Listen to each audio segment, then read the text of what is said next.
Well, thanks to the organizing committee for putting on what will be a great couple days of discussion on this important topic. And my contribution here this morning is basically builds on Dennis's superb overview of changes or observed changes in the global climate system by bringing the focus down to the scale of the Pacific Northwest. And climate really defines the Northwest. It provides us with a template of resources in water and agriculture, forestry, energy, recreation.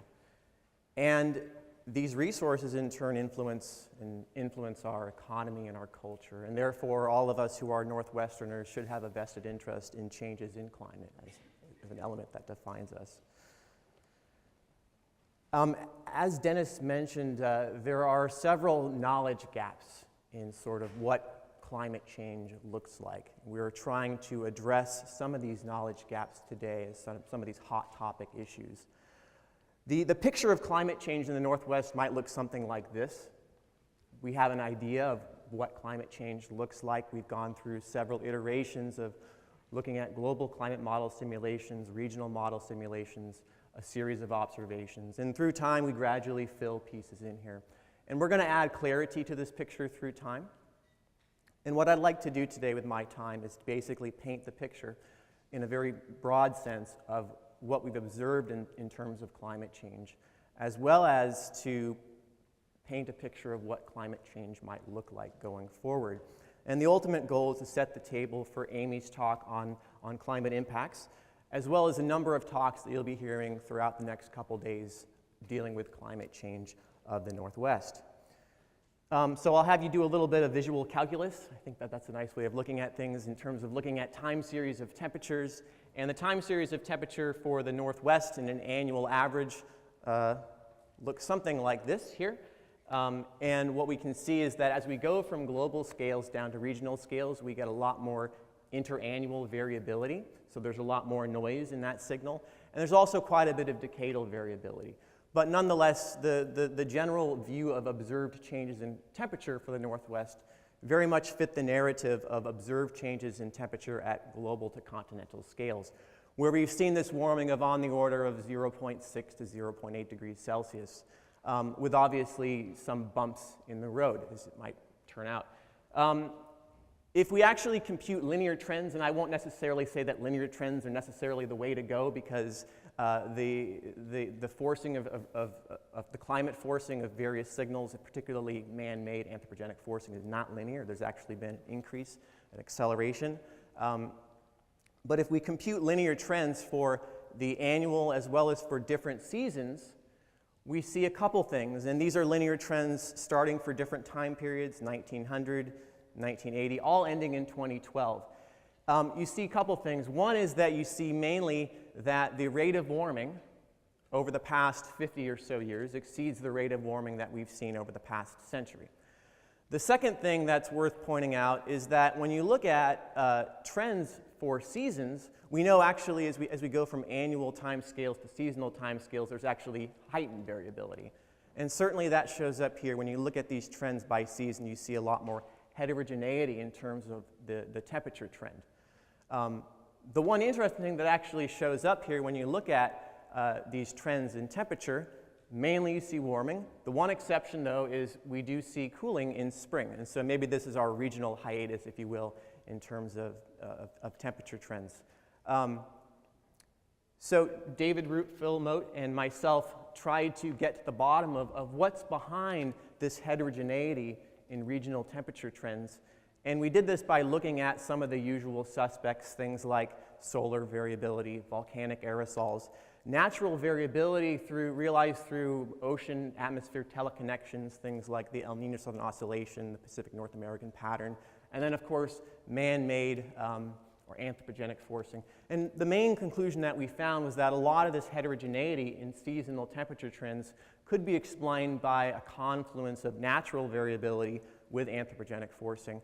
And importantly, we actually show that the cooling that we've seen in spring very much follows one of the graphs that Dennis showed you with the PDO changing. And we didn't look necessarily at the PDO, but we used different indices, El Nino and the Pacific North American pattern, and that mainly explains the cooling that we've seen.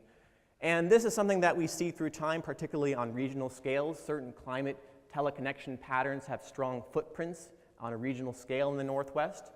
And there are other periods where we've seen natural variability compound anthropogenic forcing. This is a case where natural variability masked anthropogenic forcing. As we go forward through time, we are going to expect this sort of behavior to continue. The one thing to remember, though, is that as we go forward through time, the projections are that that anthropogenic forcing will continue to increase, and hence the ability for natural variability to provide cooling might become tempered somewhat. It may not be super exciting to realize something about a 0.6 to 0.8 degrees Celsius warming. That might be a little difficult to get excited about. One of the things that we've also seen in terms of observations is that the warming has not necessarily been symmetric. We're not talking about a 0.6 to 0.8 degrees Celsius sort of uniformly applied.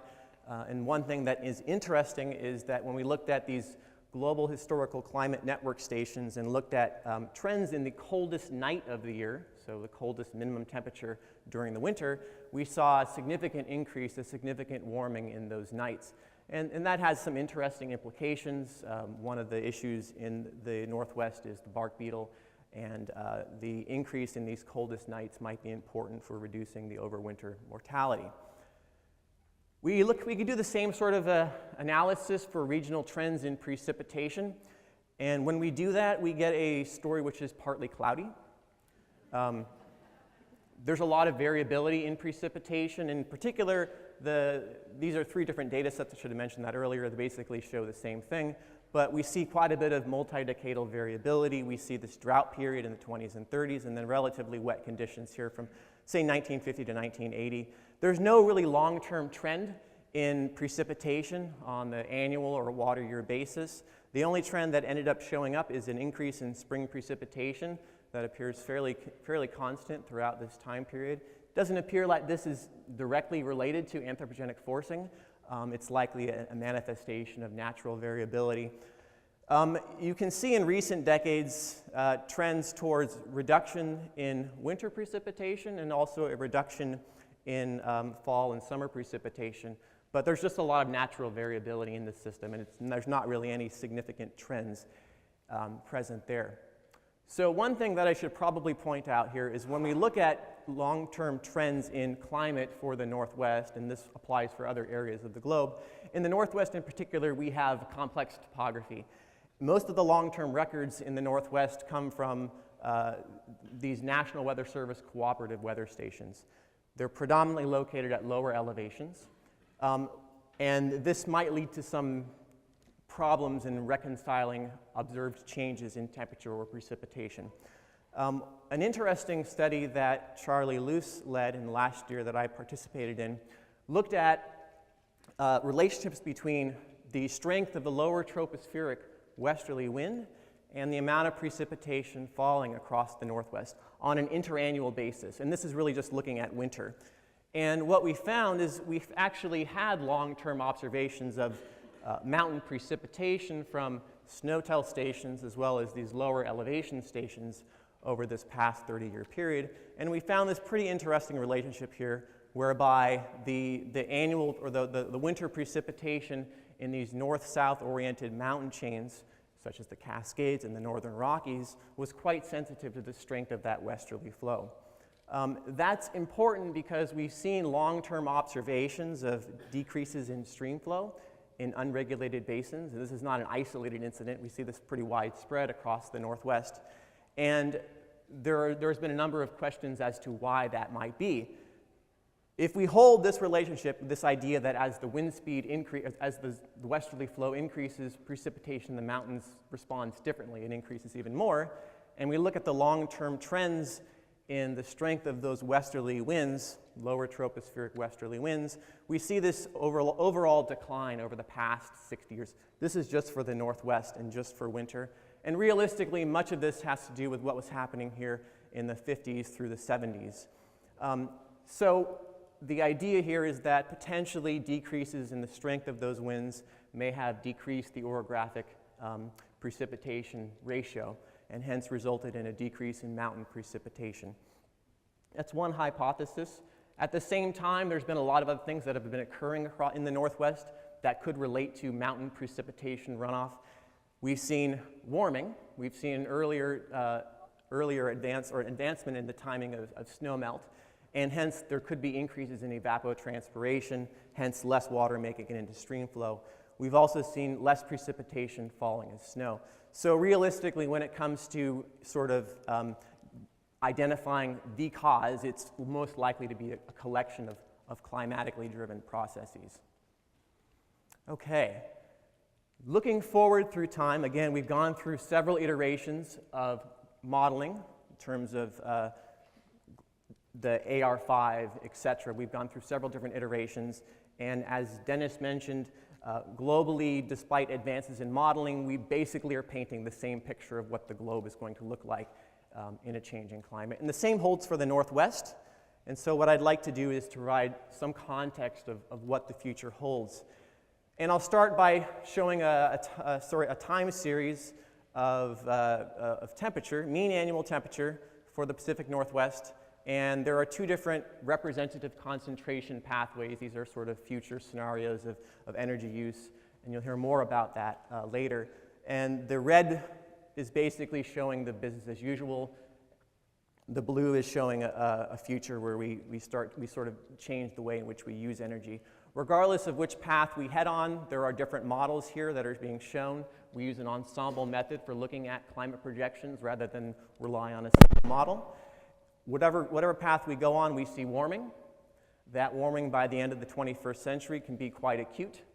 Coming after one of the warmest summers on record in the Northwest, I'm not sure we'd be looking forward to an additional 10 degrees Fahrenheit worth of warming. By the mid-21st century, the warming is somewhere on the order of 2 to 7 degrees Fahrenheit. Again, that may not sound like a ton given the day-to-day variability in weather, but if you think about it in a different way, that 2 to 7 degrees Fahrenheit warming would roughly translate into an increase in the snow level or freezing line of around 800 to 2,000 feet. And in the Northwest, that's quite transformative in terms of water resources.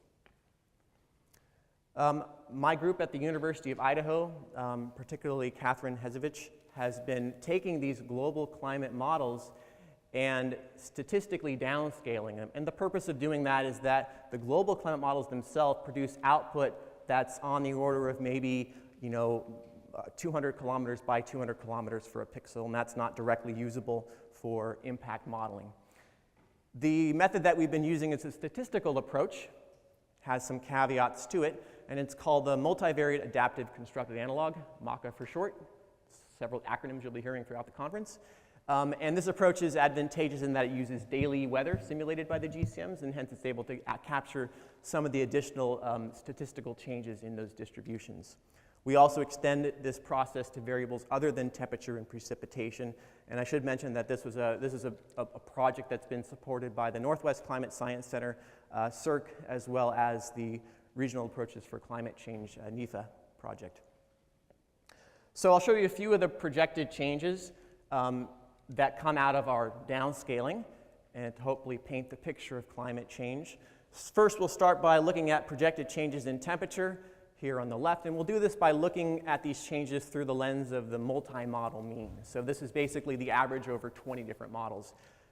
Temperature changes are pretty unremarkable. There's not a lot of variability spatially. The reason for that is that we use a statistical approach for downscaling. I will encourage you to attend some of the talks on regional modeling. Phil Moat will be giving a talk that actually shows that in spring, with a regional model, the reduction in snow cover in certain areas can produce amplified warming or augmented warming due to snow albedo feedbacks. And we don't capture that with our approach here. We provide a general picture. The changes in precipitation for the Northwest actually show some increases.